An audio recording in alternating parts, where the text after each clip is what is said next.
अस्सलाम वालेकुम students, welcome to SG insights. आज हम CS 403 का लेक्चर 16 से लेक्चर 18 तक के तमाम कॉन्सेप्ट्स को बहुत अच्छी तरीके से कवर करेंगे। स्टूडेंट, मेरे चैनल पर आपको CS 304, CS 403, MGT 503 और MTH की तमाम मिड टर्म प्रिपरेशन बहुत अच्छी तरीके से करवाई जा रही है। आपके साथ ग्रेडेड क्विज का कॉन्सेप्ट डिस्कस किया जाता है, लाइव आपको क्विज करवाया जाता है। स्टूडेंट, ये क्विज आपको करवाने का मकसद ये है ताकि आप 2025 में जो स्कीम यूज़ की गई है VU की तरफ से, आप उससे अवेयर हो जाएं। स्टूडेंट, ये मैं हर वीडियो में ये बात आपसे कर रही हूँ कि आप अपने VU के एल्गोरिदम को ट्रैक कर सकते हैं अपने ग्रेडेड क्विज से। तो स्टूडेंट, मैंने आपको मैक्सिमम क्विज सॉल्व करके दिखाए हैं और उनके कॉन्सेप्ट भी क्लियर किए हैं। तो स्टूडेंट, आपको चाहिए कि आप वो प्लेलिस्ट ज़रूर चेक करें जिसके अंदर मैंने आपको तमाम क्विज मुहैया किए हैं। इसके साथ साथ स्टूडेंट, मेरे चैनल पर आपको मिड टर्म में जिस तरह से आपका पेपर आता है, पेपर पैटर्न के तरीके से आपको तैयारी करवाई जाती है। तो वीडियो को लाइक ज़रूर किया करें, चैनल को सब्सक्राइब ज़रूर किया करें स्टूडेंट, और अपने मैक्सिमम फॉलोअर्स के साथ शेयर किया करें। तो चलते हैं हम अपने लेक्चर की तरफ। अब तक हमने एंटिटी टाइप और उसके एट्रीब्यूट्स को RDM यानी कि रिलेशनल डेटा मॉडल में तब्दील किया था। मुख्तलिफ टेबल के दरमियान रिलेशनशिप बनाने से पहले ये जानना ज़रूरी है कि हम इनकी रिलेशनशिप और जो इनकी कार्डिनैलिटी है उसको एनालाइज करें। तो स्टूडेंट, ये MCQs आपका बहुत इंपॉर्टेंट है। ओवरऑल स्टूडेंट, आपका ये लेक्चर नंबर 16 बेहद इंपॉर्टेंट है। यहाँ से आपको मैक्सिमम स्टूडेंट 15 से 20% पेपर आएगा, ये मैं गारंटी के साथ कह सकती हूँ, क्योंकि स्टूडेंट इसके MCQs आपके क्विज में बहुत ज़्यादा आए हैं, प्लस इसके जो शॉर्ट क्वेश्चन हैं वो बहुत इंपॉर्टेंट है। तो आपने एक एक कॉन्सेप्ट को बहुत अच्छे तरीके से क्लियर करना है। वीडियो थोड़ी सी लेंथी हो जाएगी, लेकिन आपने घबराना बिल्कुल भी नहीं है स्टूडेंट। ये आपके फ़ायदे के लिए ही होता है कि मैं कोई भी पॉइंट मिस नहीं करती। तो ये ऑप्शन आपसे इस तरह पूछा जाता है, before linking table what should be analyse. तो बिफोर यानी कि टेबल को लिंक करने से पहले क्या एनालाइज किया जाता है, उसकी कार्डिनैलिटी और उसकी डिग्री। मिसाल के तौर पर स्टूडेंट, आपके पास 2 रजिस्टर हैं, इसमें एक के अंदर स्टूडेंट के नेम है और दूसरी रजिस्टर के अंदर कोर्सेज के नेम है। आपने इन दोनों को जोड़ना है। तो स्टूडेंट, आप जोड़ने से पहले क्या देखेंगे, क्या एक स्टूडेंट सिर्फ एक ही कोर्स पढ़ सकता है या ज़्यादा कोर्सेज पढ़ सकता है। तो स्टूडेंट, ये हमारा डिग्री ऑफ रिलेशनशिप है और बेसिकली ये एग्जांपल हम कार्डिनैलिटी में डिस्कस करते हैं। तो नेक्स्ट हमारे पास है बाइनरी रिलेशनशिप। तो स्टूडेंट, बाइनरी रिलेशनशिप हमारे पास क्या होता है, जैसे ही बाई हमारे पास वर्ड आता है तो हम फौरी समझ जाते हैं कि ये 2 एंटिटी टाइप्स के दरमियान जो रिलेशनशिप है वो हमारे पास बाइनरी रिलेशनशिप कहलाता है। तो स्टूडेंट, ये आपका MCQs भी आपसे बहुत पूछा जाता है कि बाइनरी रिलेशनशिप की कार्डिनैलिटी की कितनी टाइप्स होती हैं। तो हमेशा याद रखिए 3 टाइप्स होती हैं। नंबर 1 पर है 1 to 1, 1 to many and many to many। तो ये आपका MCQs के लिहाज से भी बहुत इंपॉर्टेंट है और शॉर्ट क्वेश्चन में आपसे इनके नाम पूछे जा सकते हैं। 1 to many टेबल में हम एक टेबल का रिकॉर्ड दूसरे टेबल के साथ अटैच करते हैं। स्टूडेंट, इस रिलेशनशिप को बनाने के लिए हम एक कानून, इन अदर वर्ड्स एक मेथड इंट्रोड्यूस करवाते हैं। इसके अंदर किया क्या जाता है स्टूडेंट कि 1 साइड वाली एंटिटी की प्राइमरी की को उठाकर हम दूसरी टेबल में या फिर मैनी वाली साइड में बतौर फॉरेन की रख देते हैं। तो स्टूडेंट, ये आपका की कॉन्सेप्ट है और ये MCQs बेतहाशा आपसे पूछा जा रहा है। आपसे 1 to many, many to many और 1-1 जो रिलेशनशिप है उसको डिस्क्राइब करने के लिए बहुत इंपॉर्टेंट ये आपका लॉन्ग क्वेश्चन हो सकता है 5 नंबर का। तो स्टूडेंट, हमेशा याद रखें कि ऐसा टेबल जिसमें हम 1 साइड वाली एंटिटी की प्राइमरी की को उठाकर मैनी साइड वाली एंटिटी में बतौर फॉरेन की यूज़ करें, उसे हम कहते हैं 1 to many रिलेशनशिप। तो स्टूडेंट, इसकी एग्जांपल आपके पास क्या हो सकती है कि एक एक क्लासरूम है स्टूडेंट, क्लासरूम एक है लेकिन उसके अंदर स्टूडेंट मैनी बैठते हैं। तो ऐसी जगह या फिर ऐसा रिलेशनशिप जो एक होता है लेकिन उसको हम अटैच कर देते हैं मैनी के साथ, इसको हम मैनी टू मैनी रिलेशनशिप में डिस्कस करते हैं। तो स्टूडेंट, ये कॉन्सेप्ट आपने हमेशा याद रखना है। मिसाल के तौर पर स्टूडेंट, इसकी मिसाल हम ये भी ले सकते हैं कि मिसाल के तौर पर स्टूडेंट, हमारे पास जो पेरेंट्स होते हैं या फिर हमारा जो फादर हैं वो एक होते हैं, लेकिन उनके जो बच्चे होते हैं, जो उनके चाइल्ड होते हैं, तो स्टूडेंट क्या होता है, जो चाइल्ड का ID कार्ड होता है उसके अंदर फादर नेम मेंशन होता है, लेकिन जो फादर का ID कार्ड होता है उसके अंदर हर चाइल्ड का नाम मेंशन नहीं होता। क्यों स्टूडेंट? क्योंकि यही जो रूल है यही हम अपनी जो नादरा की डेटाबेस है उसमें भी यूज़ करते हैं कि हम वन साइड वाली की को उठाकर दूसरी साइड में एज आ प्राइमरी की यूज़ कर लेते हैं। तो नेक्स्ट हम चलते हैं स्टूडेंट, ये आपका एमसीक्यूज ये भी आपका इंपॉर्टेंट है कि जब हम प्राइमरी की, यहाँ पर स्टूडेंट आपको प्रोजेक्ट और एम्प्लॉय की एग्जांपल दी गई है, तो जब हम प्राइमरी की को उठाकर फॉरेन की बनाते हैं किसी दूसरी टेबल में, तो स्टूडेंट दोनों का नेम जो है उससे सेम नहीं होना चाहिए। यहाँ पर जो आपको मिसाल दी गई है कि यहाँ पर एक एम्प्लॉय मैनेजर भी हो सकता है और वो एम्प्लॉय भी हो सकता है, तो स्टूडेंट हम उसे दोनों जगह पर एम्प्लॉय आईडी के नाम से शो नहीं कर सकते, हम उसका नाम चेंज कर सकते हैं, लेकिन ये हमेशा याद रखें कि उसकी जो डोमेन है वो चेंज नहीं होगी। अगर आईडी के अंदर नंबर्स आ रहे हैं तो जो हमने सेकंड टेबल बनाया है उसके अंदर भी वो सेम ही रहेगी। अगर इंटीजर्स आ रहे हैं तो इंटीजर, अगर कैरेक्टर्स आ रहे हैं तो कैरेक्टर। उम्मीद करती हूँ आपको कॉन्सेप्ट बहुत अच्छे तरीके से हो गया होगा। अब देखते हैं हम मिनिमल कार्डिनैलिटी क्या होता है। Student the minimum cardinality has to be 1। तो हमेशा याद रखें जो मिनिमम जो कार्डिनैलिटी होती है वो हमारे पास 1 होती है। इफ़ मिनिमल जो कार्डिनैलिटी 0 हो, जो फाइनल हमारे पास फॉरेन की होती है वो नॉर्मल कहलाती है। तो ये एमसीक्यूज आपका बहुत इंपॉर्टेंट है और इसे हम नल वैल्यू भी दे सकते हैं। दूसरी साइड पर स्टूडेंट अगर हमारे पास 1 वैल्यू हो तो जो हमारे पास प्राइमरी एट्रीब्यूट होता है उसे कभी भी हम नल नहीं कह सकते। तो इसे भी स्टूडेंट मैं आपको एक छोटी सी एग्जांपल के साथ समझाती हूँ। ये एग्जांपल आपके क्विज में बार बार डिस्कस की गई है, तो मैं इसी से आपको ये कॉन्सेप्ट भी क्लियर करवा देती हूँ कि स्कॉलरशिप, स्टूडेंट जब भी आप किसी यूनिवर्सिटी में दाखिला लेते हैं स्कॉलरशिप का एक टेबल होता है। क्या हर स्टूडेंट के पास स्कॉलरशिप होना लाजमी है? बिल्कुल भी नहीं। तो स्टूडेंट के जो हमारे पास पोर्शन होता है उसे हम नल कर सकते हैं, या फिर जो उसके फॉर्म में जो स्कॉलरशिप का जो बॉक्स बना होता है उसे हम खाली छोड़ सकते हैं। हर स्टूडेंट का किसी ना किसी से ताल्लुक किसी डिपार्टमेंट में होना लाजमी है। हम बात कर रहे थे नॉट नल की। तो स्टूडेंट जो भी स्टूडेंट होता है यूनिवर्सिटी में उसका किसी ना किसी एक डिपार्टमेंट में एडमिट होना ज़रूरी है। आप डिपार्टमेंट के बगैर एडमिशन ले ही नहीं सकते। तो स्टूडेंट ये हमारे पास नोट नल या फिर मैंडेटरी की एग्जांपल है। नेक्स्ट है हमारे पास मैनी टू मैनी रिलेशनशिप। तो स्टूडेंट ये भी आपका बहुत इंपॉर्टेंट है, इसका हम कॉन्सेप्ट देख लेते हैं। सबसे पहले तो ये आपका ये एमसीक्यूज भी आ जाता है कि हमारे पास मैनी टू मैनी रिलेशनशिप को हम कौन सा रिलेशन कहते हैं, तो हम इसे एसोसिएटिव एंटिटी टाइप भी कहते हैं। इसमें होता क्या है student, many to many relationship में रिलेशन को संभालने के लिए एक तीसरा टेबल बना दिया जाता है जिसे हम एसोसिएटिविटी एंटिटी भी कहते हैं।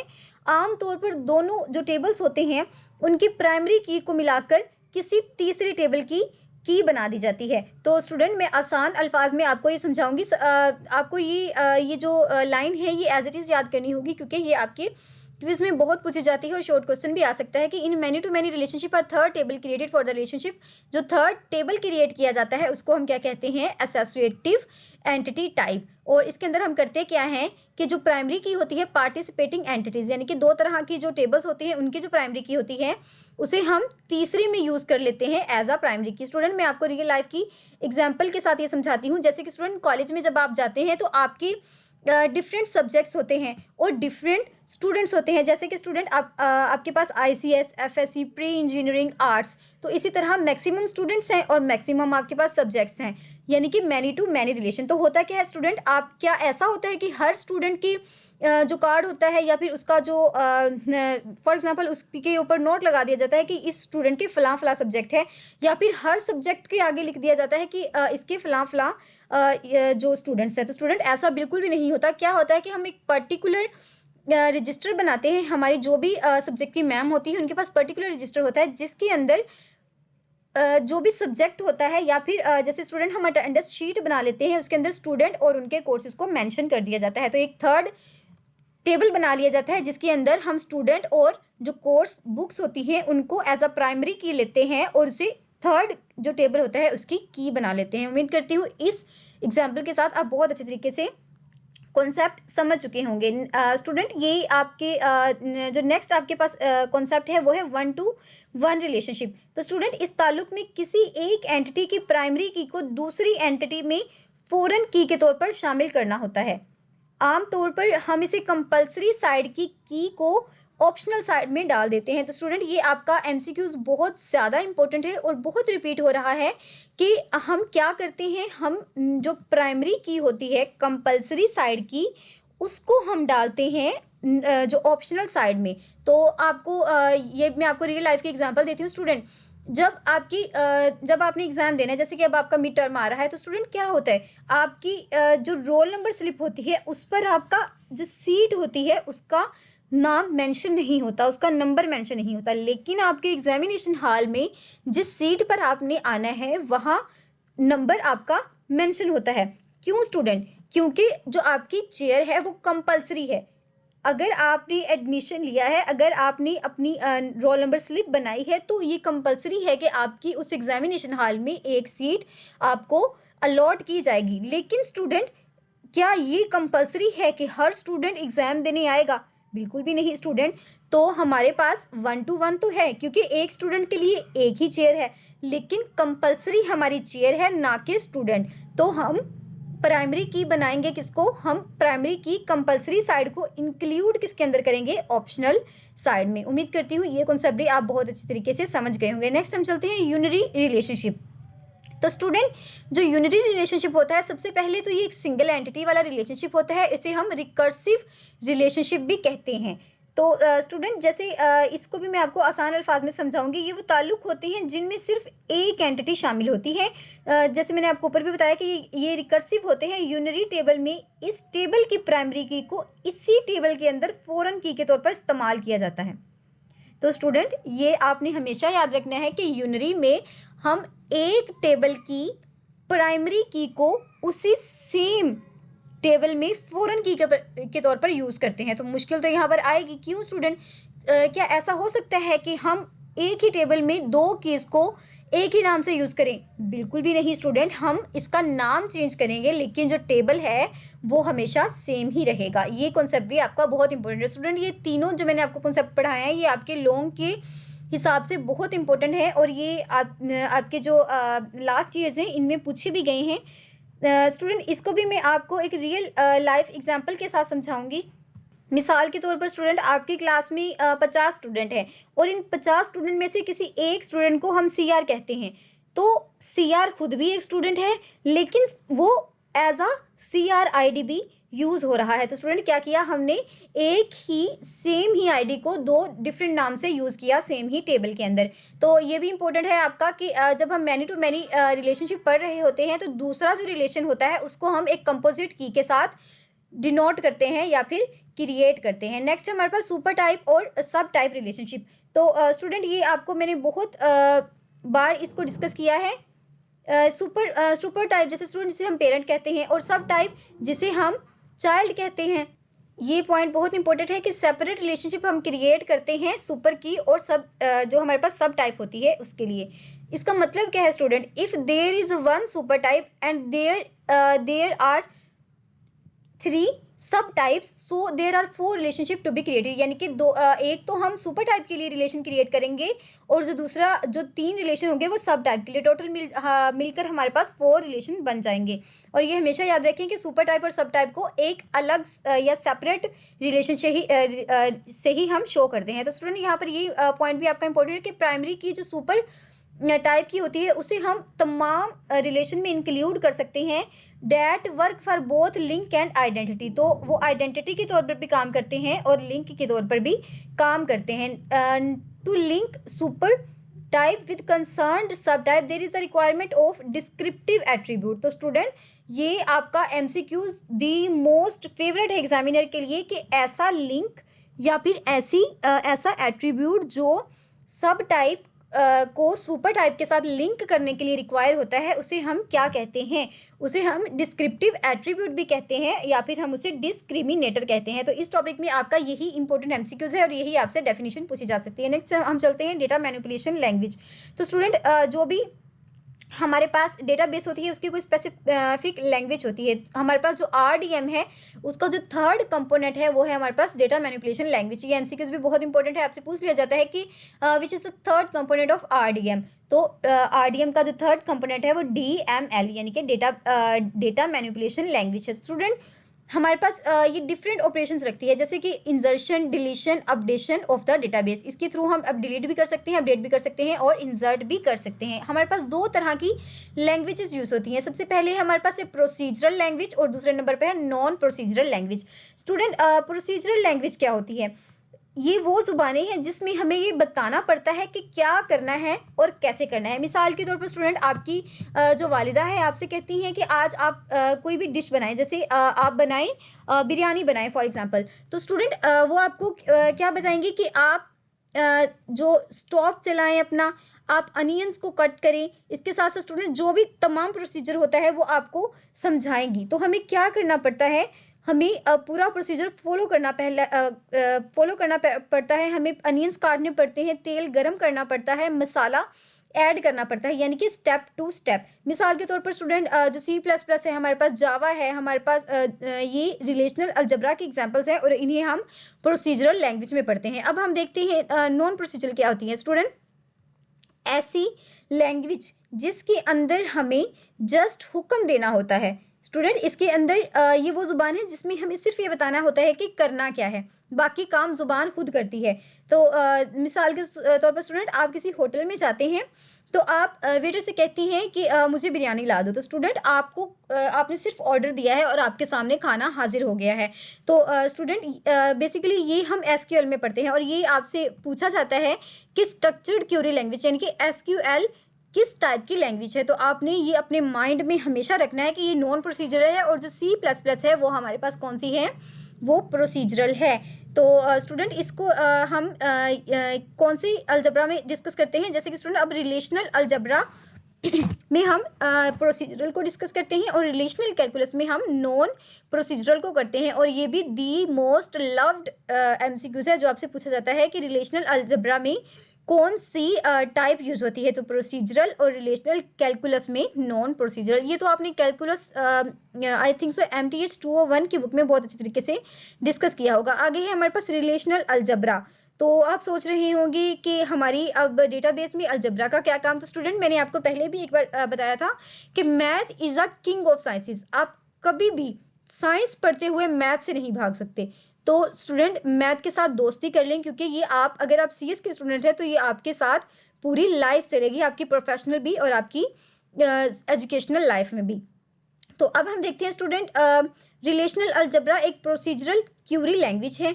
ये ऐसे ऑपरेशंस पर मुश्तमिल होती है जो एक या एक से ज़्यादा रिलेशनशिप को इनपुट के तौर पर लेते हैं और नतीजे में एक नया टेबल बना कर देते हैं। स्टूडेंट, ये मैं मैथ की एक एग्जांपल से आपको समझाऊंगी कि डेटाबेस हमारे पास एक मैथ्स ही है। जिस तरह मैथ्स में हम 2 + 2 = 4 कहते हैं, तो हमारे पास 2 + 2 क्या है, हमारे पास इनपुट है, और जो 4 है वो हमारे पास क्या है, आउटपुट है, और प्लस माइनस हमारे क्या है, ऑपरेशंस है। तो स्टूडेंट, जो हम जैसे कि अब हमारे पास 2 और 1 दो टेबल्स थे और जो तीसरा टेबल मिला है हमें, वो हमारे पास कौन सा है, वो हमारे पास 4 है। तो यही हमारा बेसिक काम होता है। ये जो पॉइंट्स है स्टूडेंट, आप इनको एक बार ज़रूर पढ़िएगा कि 5 बेसिक ऑपरेशंस होते हैं। ये MCQs आपसे पूछा जा सकता है। कौन से? Selection, projection, cartesian, product, union and set difference. तो ये दी मोस्ट फेवरेट है स्टूडेंट, और आपसे ये पांचों का सीक्वेंस दे दिया जाता है और कहते हैं कि आप करेक्ट सीक्वेंस चूज करें। तो आपने हमेशा याद रखना है CPCUS। तो ये आपने इसकी शॉर्ट जो आप ट्रिक बनाकर भी इसे यूज़ कर सकते हैं। अब हम देखते हैं कि these perform most of data retrieval operations. तो ये डेटा रिट्रीवल के मोस्ट ऑपरेशंस को यूज़ करते हैं। इसके अंदर हम स्टूडेंट कौन से यूज़ करते हैं? ज्वाइन, इंटरसेक्शन, डिवीजन ऑपरेशंस को भी हम 5 बेसिक ऑपरेशंस के तौर पर देखते हैं। अब देखते हैं हमारा लेक्चर नंबर 17। स्टूडेंट, आपका लेक्चर नंबर 16 सच में बहुत इंपॉर्टेंट है और आपने हमेशा इसको याद करना है। अब हम देखते हैं यहाँ पर वही स्टूडेंट आपको जो पहले पैरा पढ़ाया गया वही डिस्कस किया गया है। अब हम देखते हैं यूनरी ऑपरेशन क्या होता है। Student, unary operation only one relation या वन टेबल के इर्द गिर्द घूमता है और इसके अंदर हम दो जो ऑपरेशन होते हैं उनको डिस्कस करते हैं। एक सिलेक्ट और दूसरा हमारे पास होता है प्रोजेक्ट। नेक्स्ट हमारे पास बाइनरी ऑपरेशन। तो बाइनरी हमारे पास दो टेबल पर इन्वॉल्व होता है, पेयर ऑफ रिलेशंस, इसे हम बाइनरी ऑपरेशंस में डिस्कस करते हैं। और इसके अंदर स्टूडेंट कौन सी हमारे पास ऑपरेशंस इन्वॉल्व होते हैं? यूनियन, सेट डिफरेंस और कार्टेशियन प्रोडक्ट। टोटल हमारे पास 5 फंक्शंस हैं या ऑपरेशंस हैं, जिसमें से दो जो सेट और प्रोजेक्ट है वो यूनिटरी ऑपरेटर है, जबकि बाइनरी और जो बाइनरी ऑपरेटर है वो हमारे पास है union, set difference and Cartesian product. Student, ये आपसे MCQs पूछा जाता है कि जो यूनियन ऑपरेशंस हैं वो कौन से हैं, तो आपने ये एमसीक्यूज के हवाले से याद रखना है। और बाइनरी कौन से हैं ये भी आपने एमसीक्यूज के हवाले से याद रखना है। बाइनरी 2 हैं और जो यूनरी हैं वो 1 है। अब हम देखते हैं सिलेक्ट ऑपरेटर क्या होता है।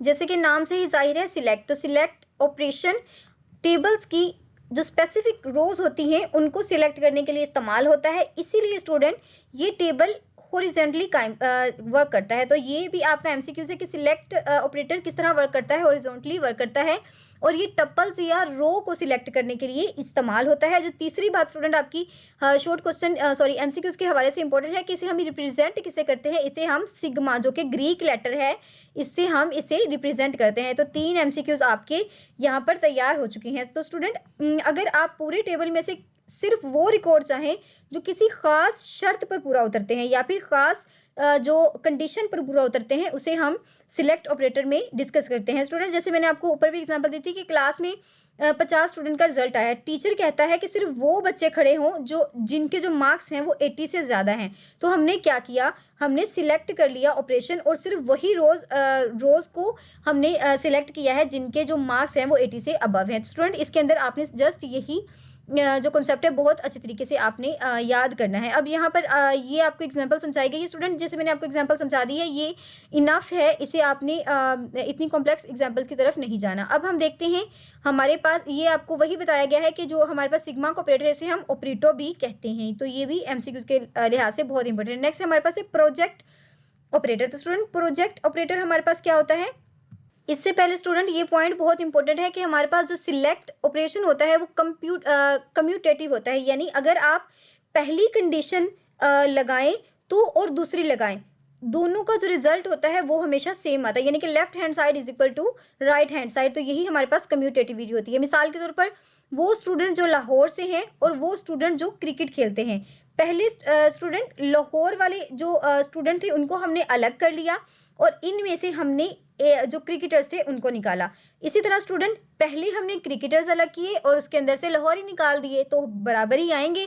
लाहौर वाले जो क्रिकेटर्स हैं वो दोनों में बराबर ही होंगे। तो लेफ्ट हैंड साइड हमारे पास हमेशा राइट हैंड साइड के बराबर होती है। और ये भी आपसे एमसीक्यू पूछा जा सकता है कि ऐसा कौन सा जो हमारा ऑपरेशन है जो हमारी कम्यूटेटिव को होल्ड करता है, तो वो हमारे पास सिलेक्ट का ऑपरेटर है। प्रोजेक्ट ऑपरेटर हमारे पास एक ऐसा टेबल है जो हमारे पास वर्टिकली काम करता है। तो ये भी आपका एक इंपॉर्टेंट एमसीक्यूज है।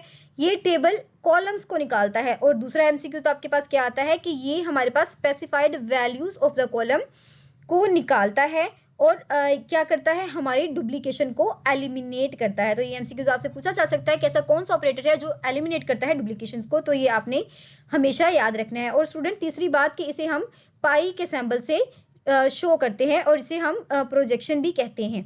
इसका काम होता है डुप्लीकेशंस को ख़त्म करना। कंपोजिशन का मतलब क्या है स्टूडेंट, सिलेक्ट और प्रोजेक्टर जो हमारे पास प्रोजेक्ट ऑपरेटर्स होते हैं उनको हम नेस्टेड शक्ल में एक दूसरे के अंदर इस्तेमाल कर सकते हैं, क्योंकि हर ऑपरेशन का जो हमारे पास रिजल्ट है वो एक टेबल ही होता है। इसीलिए इस जो रिजल्ट को हम अलग ऑपरेशन या इनपुट के तौर पर इस्तेमाल कर सकते हैं। अब मैं आपको आसान अल्फाज में ये कॉन्सेप्ट समझाती हूँ। स्टूडेंट हमें इन बच्चों के नाम चाहिए जो फेल हुए हैं, तो हम क्या करेंगे स्टूडेंट, पहले रिजल्ट शीट में से फेल होने वाले स्टूडेंट्स की रोज़ को निकालेंगे। इसके बाद स्टूडेंट हम उसी डेटा के अंदर से नाम निकालेंगे। तो ये क्या होगा, ये दोनों काम इनको हमने इकट्ठा कर दिया है और क्या किया है, इसकी हमने कंपोजिशन परफॉर्म कर दी। मैं अगेन आपको ये समझाती हूँ स्टूडेंट कि आउटपुट यानी कि फेल होने वाले जो स्टूडेंट्स हैं उनकी हम रो निकाल देंगे। मिसाल के तौर पर हम अगर क्लास में आप बैठे हो तो आपकी स्टूडेंट आपसे जो आपकी टीचर होती हैं वो कहती हैं कि ये 3 रोज़ हैं हमारे पास जो फेल स्टूडेंट्स की हैं, ठीक है। और दूसरे नंबर पर वो क्या कहती हैं कि इनकी ये स्पेसिफिक नेम है। तो नेम वाला हमारे पास कौन सा टेबल होता है, टेबल के अंदर उसे हम कॉलम से रिप्रेजेंट करते हैं, तो ये हमारे पास प्रोजेक्ट हो जाएगा। और जो हमने रोज़ निकाली है वो हमारे पास क्या हो जाएगा, वो हमारे पास सिलेक्ट होगा। तो इन दोनों को जब हम इकट्ठा यूज़ करते हैं तो इसे हम कंपोजिशन में डिस्कस करते हैं। नेक्स्ट है हमारे पास यूनियन ऑपरेशन। यूनियन ऑपरेशन की जो पहली कंडीशन है स्टूडेंट ये है कि दोनों टेबल्स यूनियन कॉम्पैटिबल होने चाहिए। इसका मतलब स्टूडेंट क्या है कि दोनों के कॉलम्स की तादाद और इनकी टाइप एक जैसी होनी चाहिए। तो ये आपका बहुत इंपॉर्टेंट है कि यूनियन ऑपरेशन के लिए जो फर्स्ट आपके पास कंडीशन है वो ये है कि ये यूनियन ये इन्हें कंपैटिबल होना चाहिए। और इसका मतलब क्या है कि इनकी जो डिग्री है वो सेम होनी चाहिए और जो नंबर ऑफ एट्रीब्यूट्स हैं रिलेशन में वो भी सेम होने चाहिए। और दूसरी कंडीशन क्या है कि जो डोमेन है वो एट्रीब्यूट्स को दोनों जो रिलेशंस होते हैं उनकी सेम होनी चाहिए।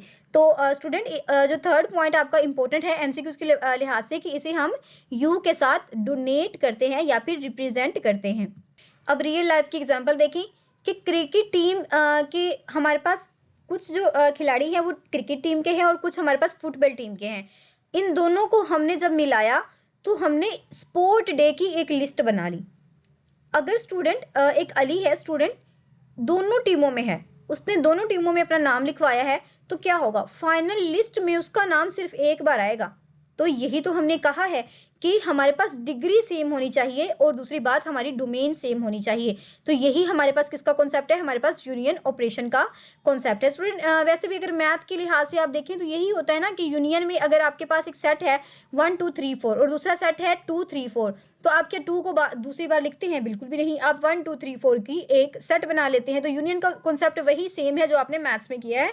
इसके अंदर कुछ ज़्यादा कन्फ्यूज होने की बिल्कुल ज़रूरत नहीं है। तो स्टूडेंट अब इंटरसेक्शन में क्या होता है, मैथ में अगर हम देखें तो इंटरसेक्शन में जो हमारे पास यूनिक एलिमेंट्स होते हैं उनका हम एक सेट बना लेते हैं।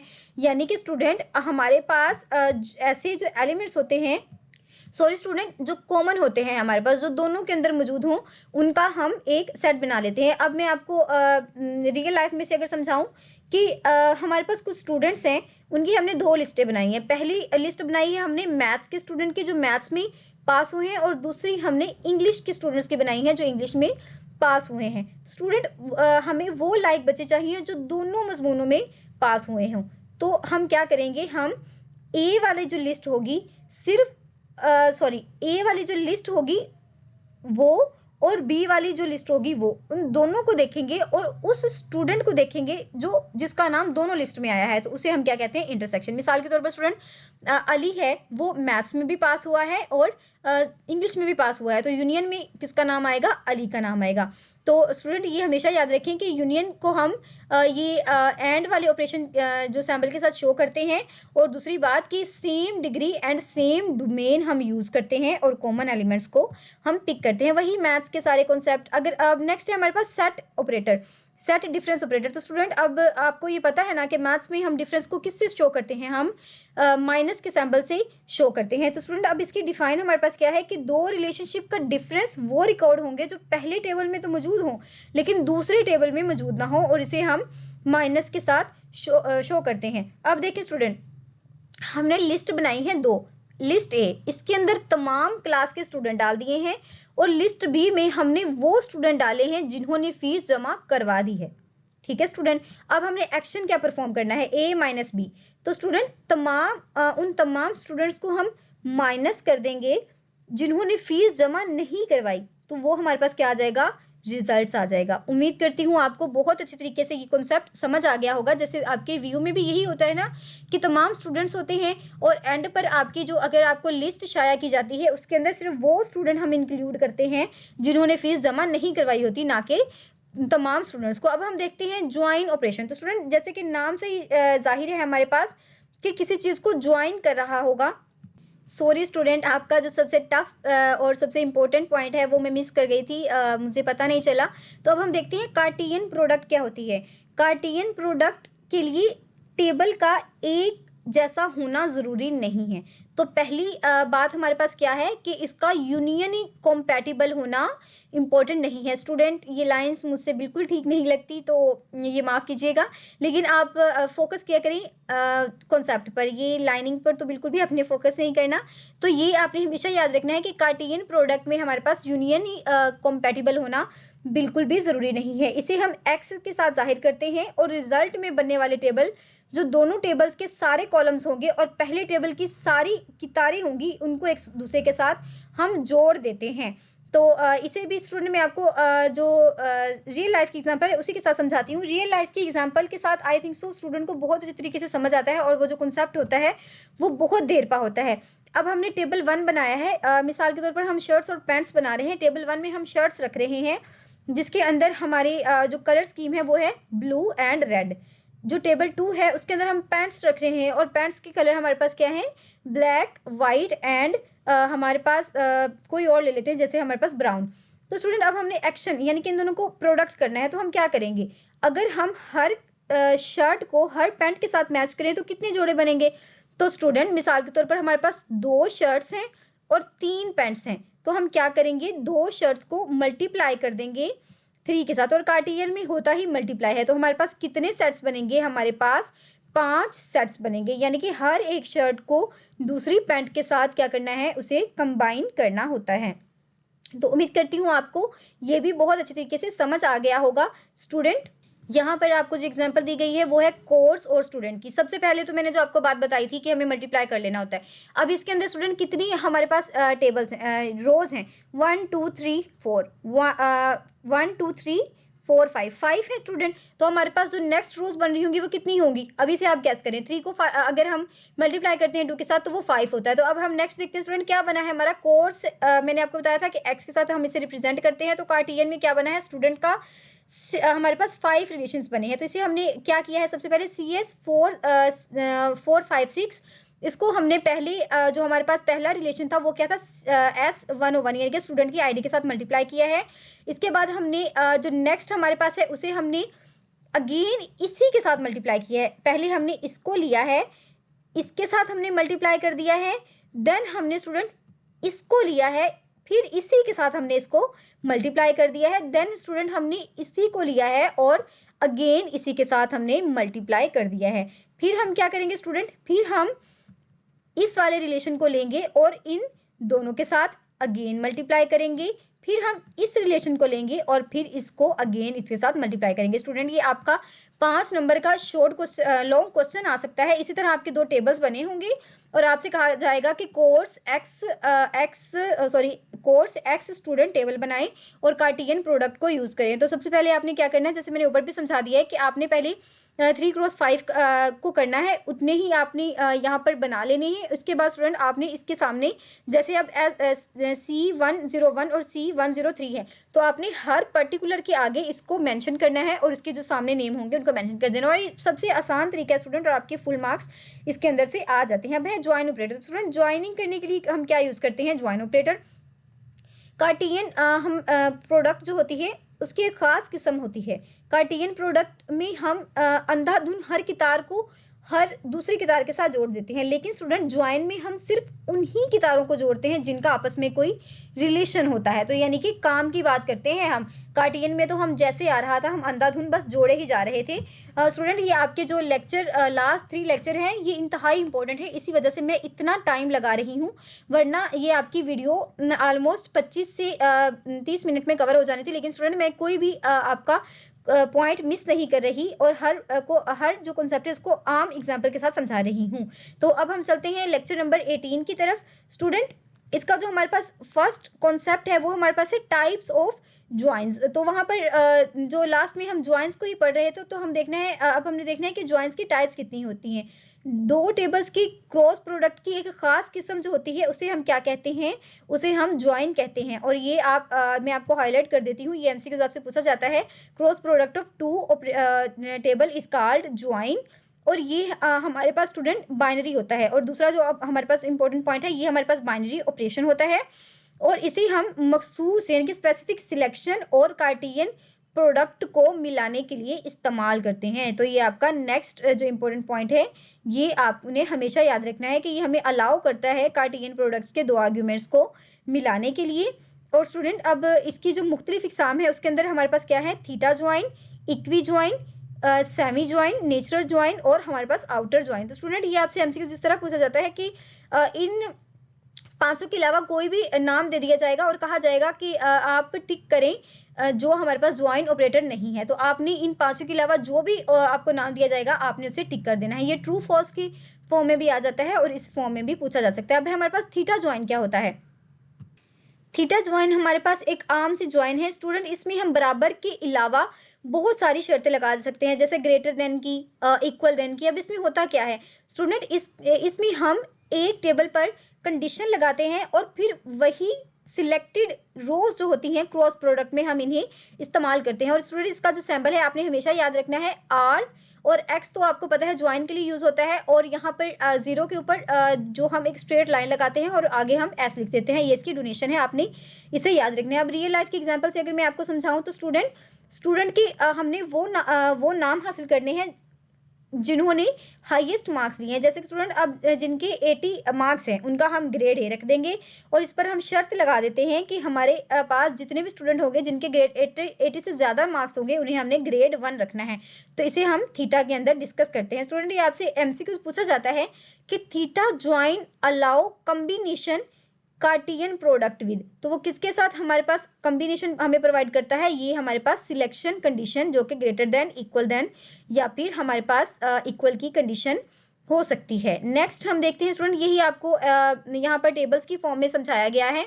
यहाँ पर कुछ भी नहीं है स्टूडेंट, आपके सबसे पहले फैकल्टी दी गई है और दूसरा कोर्स दिया गया है। तो जिस तरह आपके कॉलेजेस में होता है कि हर जो टीचर होती है उसकी डिफरेंट रैंक होता है, कुछ हमारे पास 17 ग्रेड की होती हैं, कुछ 18 ग्रेड की होती हैं, कुछ प्रोफेसर होती हैं, कुछ असिस्टेंट प्रोफेसर होती हैं, और कुछ हमारे पास प्रिंसिपल्स होती हैं। तो इन्हीं की जो काबिलियत होती है उसी के थ्रू उनकी सैलरी होती है और इसी के थ्रू उनका ग्रेड होता है। तो यहाँ पर यही बताया गया है कि जो हमारे पास फैकल्टी की आईडी है वो हमारे पास ये है, उसका नाम उस्मान है, उसका डिपार्टमेंट CSE है, और उसकी जो सैलरी है वो हमारे पास 31,000 से अबव है, और उसका जो रैंक है वो लेक्चरर है। तो यही हमने रिप्रेजेंट करना होता है। और अगेन यहाँ पर हमने क्या कर देना है, यहाँ पर हमने इन दोनों का इन जो दोनों टेबल्स का रिलेशन रिप्रेजेंट कर देना है। ये आपकी 5 नंबर का पूछा जा सकता है, आपका लॉन्ग क्वेश्चन आ सकता है, लेकिन स्टूडेंट इतने लंबे लंबे टेबल्स नहीं आएंगे, उसके अंदर मैक्सिमम आपके 5 ही होंगे, यानी कि दो आपके कोर्स के होंगे और 2 आपके फैकल्टी के होंगे, बस इनको आपने बनाना होगा। बहुत टफ किस्म का कॉन्सेप्ट आपसे नहीं पूछा जाता। नेक्स्ट है हमारे पास इक्वी ज्वाइन। तो अब इक्वी ज्वाइन क्या होता है, ये ज्वाइन सबसे ज़्यादा इस्तेमाल होने वाली किस्म है। तो सबसे पहला जो आपका MCQs ये है कि ये सबसे कॉमन एट्रीब्यूट है किसी भी दो रिलेशनशिप के दरमियान। इक्वी ज्वाइन में हम रोज को दो टेबल्स के दरमियान कॉमन एट्रीब्यूट्स की बुनियाद पर जोड़ते हैं। वो रोज जिनकी वैल्यू एक जैसी होती है उन्हें हम ज्वाइन कर देते हैं, और आउटपुट में ज्वाइनिंग जो कॉलम्स होते हैं उनको हम रिप्रेजेंट करते हैं।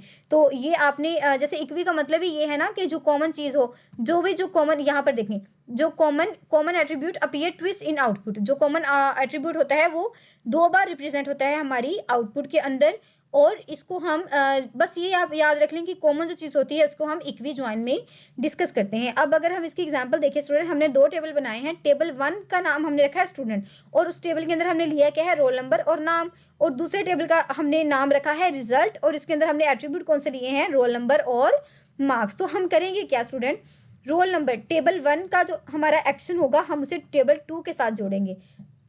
रिजल्ट में रोल नंबर का कॉलम 2 बार नजर आएगा। क्यों स्टूडेंट, क्योंकि एक बार स्टूडेंट टेबल वाला और दूसरा स्टूडेंट रिजल्ट वाला। तो ये भी आपने हमेशा याद रखना है। यहाँ पर स्टूडेंट आप अगेन वही आपको एग्जाम्पल के साथ समझाया गया है, तो इतना ज़्यादा स्टूडेंट आपने इन चीज़ों को रटना नहीं है, बस आपको कॉन्सेप्ट अच्छे तरीके से पता होना चाहिए। अब देखें स्टूडेंट, यहाँ पर मिसाल के तौर पर जैसे कि आपको ये फैकल्टी आईडी दी गई है, नेम दी गई है, उनका डिपार्टमेंट, सैलरी और रैंक। इसके बाद स्टूडेंट इनका जो हमारे पास टाइटल था वो दे दिया गया है। जैसे स्टूडेंट अब यहाँ पर जैसे उस्मान और आयशा हैं हमारे पास, इनकी अगर सैलरी सेम हो, तो अगर हमें कोई ऐसा टेबल बनाना हो जिसके अंदर सिर्फ उन एम्प्लॉयज़ की उन फैकल्टी मेंबर्स की नेम लिखने हो जिनकी सैलरी सेम है, तो हम क्या करेंगे, हम उस्मान और आयशा को उस टेबल के अंदर डाल देंगे। और बेसिकली यही हमारे पास कॉन्सेप्ट है, बहुत ज़्यादा डीपली आपको करने की ज़रूरत नहीं है।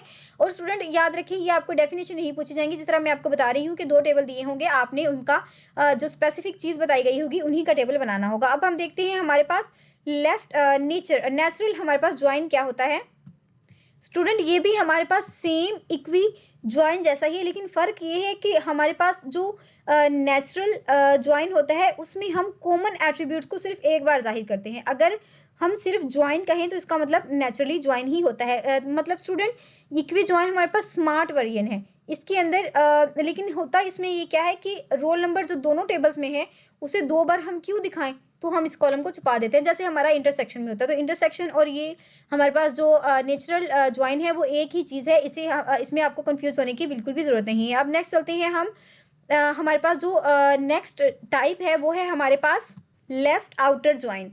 इसमें हम बाई यानी कि लेफ़्ट वाले टेबल का सारा डेटा लेंगे, और अगर हम चाहें जैसे कि सारा डेटा आएगा और दूसरे टेबल में इसका जोड़ मिले या ना मिले। कैसे स्टूडेंट, इसे भी मैं आपको आसान एग्जाम्पल के साथ समझाऊंगी। मिसाल के तौर पर हमारे पास जो टेबल लेफ्ट है वो हमारे पास है अहमद और सारा, और जो टेबल राइट है उसके अंदर हमारे पास क्या है, जैसे हमारे पास सारा अली और उसके मार्क्स हैं, या फिर ये भी हम कह सकते हैं कि जो सारा है उसने फीस दी है और अहमद ने फीस नहीं दी। तो अब स्टूडेंट हमारा इनर या नेचुरल टेबल क्या होगा, सिर्फ अली और सारा का नाम आएगा, क्योंकि अहमद का जो फीस रिकॉर्ड तो है ही नहीं। तो स्टूडेंट हमने अहमद को स्किप कर दिया। और स्टूडेंट अब इसके लेफ्ट में क्या होगा, अली, अहमद और सारा तीनों आपस में इनको हम लिखेंगे और इनके साथ क्या आएगा, नल आ जाएगा। और अहमद के सामने क्या आ जाएगा, हमारे पास जो फीस वाला कॉर्नर होगा उसको हम फिल कर देंगे। तो हुआ क्या स्टूडेंट कि हमें ज़रूरी नहीं है, जैसे मैंने आपको ऊपर भी पढ़ाया था कि जो लेफ्ट वाले टेबल का वो पूरा ही डेटा आएगा, यानी कि स्टूडेंट तो हमारे पास सारे ही आएंगे। जैसे अभी वर्चुअल यूनिवर्सिटी के जो स्टूडेंट्स हैं वो तो तमाम के तमाम स्टूडेंट्स आते हैं, लेकिन जो राइट वाला टेबल है उसके अंदर वही टेबल स्टूडेंट्स आएंगे जिन्होंने फीस अदा की है। तो यही हमारा जो बेसिक कंसर्न है वो यही है, यानी कि वर्चुअल यूनिवर्सिटी के स्टूडेंट तो तमाम ही कहलाएंगे, लेकिन अगर हम फीस की बात करें, फीस जो हमारे पास वाउचर्स होते हैं उन्होंने जिन्होंने सबमिट किए होते हैं उनमें सिर्फ राइट ही वाले स्टूडेंट एग्जिस्ट करते हैं।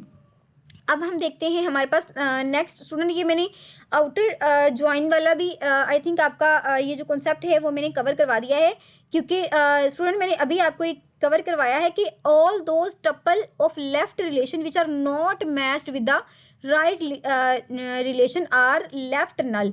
तो ऐसे तमाम टप्पल्स या ऐसी तमाम रोज जो लेफ्ट रिलेशन में मैच नहीं किए राइट रिलेशन के, उन्हें हम या तो लेफ्ट कहते हैं या फिर हम उन्हें नल कहते हैं। तो ये हमारे पास आउटर ज्वाइन की डेफिनेशन भी है और ये आपके एमसीक्यूज के हवाले से भी बहुत इंपॉर्टेंट है।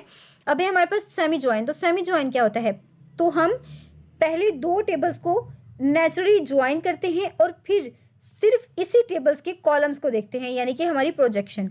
अब देखिए स्टूडेंट, अब सेमी जो प्रोजेक्शन है उसका हमें फ़ायदा क्या होता है, हमें पता चल जाता है कि पहले टेबल में कौन सी रोज दूसरे के साथ जुड़ी हुई हैं। तो अब देखें स्टूडेंट, सेमी का मतलब ही आधा होता है, तो ये पूरे को जोड़ने का नाम नहीं है, बल्कि ये सिर्फ हमें आधे को दिखाता है कि क्या इसका जो जोड़ मौजूद है, अगर है तो हम पूरे टेबल को देखेंगे, अगर नहीं है तो हम उसे स्किप कर देंगे। अब मैं आपको रियल लाइफ की एग्जांपल देती हूँ स्टूडेंट, ये थोड़े से आपके कॉम्प्लेक्स हैं, लेकिन आप अगर रियल लाइफ की एग्जांपल के साथ देखेंगे तो 110% छोड़ के आपको ये बहुत अच्छी तरीके से आ जाएगा। सबसे पहले तो आप सैम्पल देख लें कि सेमी का जो सैम्पल होता है वो हमारे पास कुछ इस तरह से बना होता है और इसके अंदर भी हम दो रिलेशंस को ही ज्वाइन कर रहे होते हैं। अब हम इसकी इसे हम रियल लाइफ में समझते हैं। मिसाल के तौर पर स्टूडेंट, अगर मैं आपसे कहूँ कि मुझे इन स्टूडेंट्स के नाम बताएं जिन्होंने लाइब्रेरी से किताब निकाली, तो आप करेंगे क्या, हम स्टूडेंट्स और लाइब्रेरी को क्या करेंगे, ज्वाइन करेंगे। हमें ये नहीं देखना कि कौन सी किताब ली, हमें सिर्फ स्टूडेंट्स को देखना है। तो यही हमें सेमी टेबल्स में करना होता है, यानी कि हमें टेबल से हमें बुक्स के साथ कोई गर्ज नहीं है, हमें सिर्फ इस चीज़ के साथ गर्ज है कि जिन स्टूडेंट्स ने लाइब्रेरी से किताब निकाली है, कौन सी किताब निकाली है, इससे हमारा कोई भी वास्ता नहीं है। तो अब हम स्टूडेंट हम पढ़ेंगे, हमने रिलेशनल अलजबरा तो पढ़ लिया, अब हमारा जो नेक्स्ट टास्क है वो हमने पढ़ना है रिलेशनल कैलकुलस। तो यहाँ पर स्टूडेंट मैं आपके साथ साथ साथ हाईलाइट कर रही हूँ क्योंकि आपको पता है कि जैसे जैसे मैं पढ़ा रही होती हूँ वैसे ही स्टूडेंट मैं आपकी वीडियो बना रही होती हूँ। मैं पहले से लेक्चर तैयार नहीं करती, यही वजह है कि मैं कोई भी पॉइंट मिस नहीं करती, जैसे ही मुझे कोई पॉइंट नज़र आता है वैसे ही मैं आपको डिस्कस करना स्टार्ट कर देती हूँ। तो अब हमारे पास रिलेशनल कैलकुलस क्या होता है, ये एक नॉन प्रोसीजरल लैंग्वेज है। सबसे पहला तो इम्पोर्टेंट पॉइंट यही है जो आपके MCQs में बेतहाशा आपसे पूछा जाएगा और आपने कन्फ्यूज नहीं होना, जिसमें सिर्फ जो यूज़र होता है ये बताता है कि डेटा को क्या चाहिए, ये नहीं बताना कि कैसे लेकर आना है। अब हमारे पास स्टूडेंट इसकी भी दो टाइप्स हैं, एक है हमारे पास टप्पल ओरिएंटेड रिलेशनल कैलकुलस और दूसरी हमारे पास है डोमेन रिलेशनल कैलकुलस। यहाँ पर जो इम्पोर्टेंट आपका पॉइंट है वो प्रीडिकेट है, तो इसे में भी मैं आपको पढ़ा देती हूँ कि यहाँ से स्टार्ट होता है, relational calculus are not related to the familiar differential and integral calculus. तो जो हमारे पास दो तरह के अगर आपको याद हो तो आपने अपनी MTH में बहुत अच्छे तरीके से पढ़ा है, semester I think first semester में ही हम पढ़ लेते हैं, जी हाँ।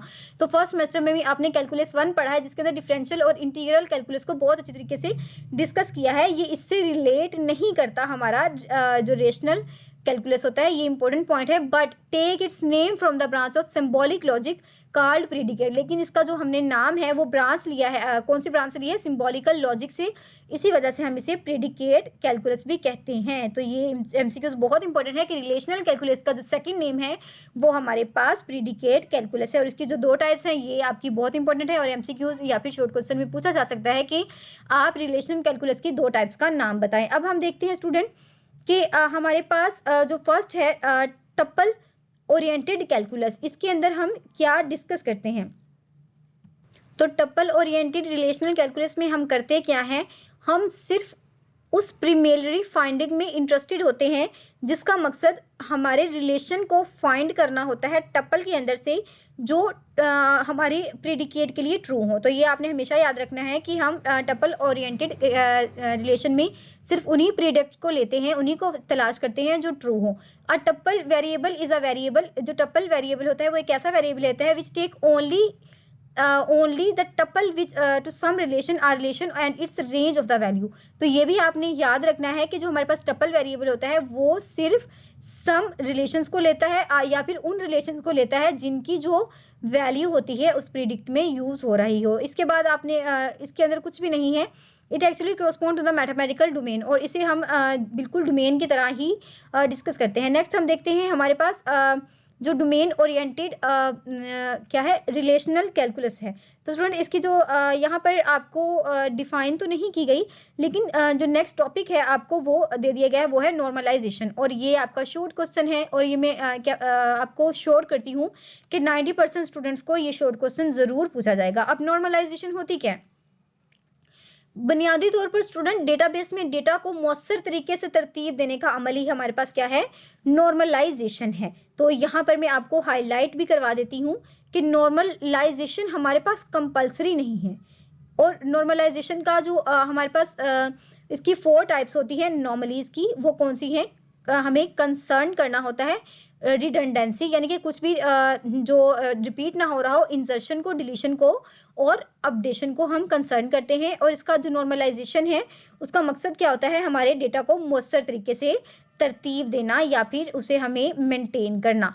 तो ये एमसीक्यूज भी आपसे पूछा जाता है। ये आपको जो मैंने हाईलाइट किया है इसे जस्ट आपने पढ़ना है। ये देखिए, the process of normalization to should implied on each of the table. तो इसे हम हर टेबल पर अप्लाई करते हैं। इसके 2 मकसद हैं, सबसे पहले तो रिडंडेंसी को ख़त्म करना, और दूसरी बात कि डेटा का आपस में जो ताल्लुक है वो मंतकी होना चाहिए, यानी कि लॉजिकल बेस होनी चाहिए। और दूसरी बात स्टूडेंट की नॉर्मलाइजेशन लाजमी नहीं है, लेकिन इसे हम लेकिन जो इसकी सिफारिश के तौर पर की जाती है। क्यों स्टूडेंट? ताकि हमारा जो प्रोसेस है वो अच्छा हो, जो हमारी जो डेटाबेस है उसके अंदर से जो तमाम रिडंडेंसी है या फिर जितनी भी ग्लिचेस हैं उनको हम वॉश आउट कर सकें। ये मिसाल जैसे मैंने आपको वॉश आउट का लफ्ज़ यूज़ किया है, तो स्टूडेंट ये हमारे साफ़ सुथराई का ही काम है, यानी कि जो भी हमारा डेटाबेस के अंदर फजूल चीज़ें होती हैं उनको ही हमें निकालना होता है। तो सबसे पहले हमारे पास जो पॉइंट है वो है कि हमारे पास रिपीटेशन नहीं होनी चाहिए। अब एक ही चीज़ बार बार आए तो नुकसान तो है ना। हमारी सबसे पहले तो हमारी जो डेटाबेस है वो ज़्यादा यूज़ होगी, हमारा खर्चा बढ़ जाएगा, और दूसरी जो हमारा मकसद होता है नॉर्मलाइजेशन का वो है नो अनोमलीज। तो नो अनोमलीज मतलब अनोमली किसे कहते हैं? गलती, यानी कि गलतियां कम से कम हो। जैसे स्टूडेंट फ़र्ज़ करें एक रजिस्टर में स्टूडेंट का नाम है, जैसे क्लास, टीचर का नेम, टीचर का फ़ोन नंबर, सब कुछ लिखा हुआ है। अगर क्लास में 50 स्टूडेंट है तो टीचर का नाम और फ़ोन 50 बार लिखना पड़ेगा। तो ये हमारे पास क्या है? ये हमारे पास रिडंडेंसी है। अगर स्टूडेंट टीचर का फ़ोन नंबर बदल दिया जाए तो क्या होगा? 50 जगह से ही काटना पड़ेगा, और अगर एक जगह से रह गया तो क्या होगा? हमारा पूरा का पूरा रिकॉर्ड ही ख़राब हो जाएगा। तो स्टूडेंट इसी चीज़ों को हल करने के लिए हम नॉर्मलाइजेशन को यूज़ करते हैं। तो आज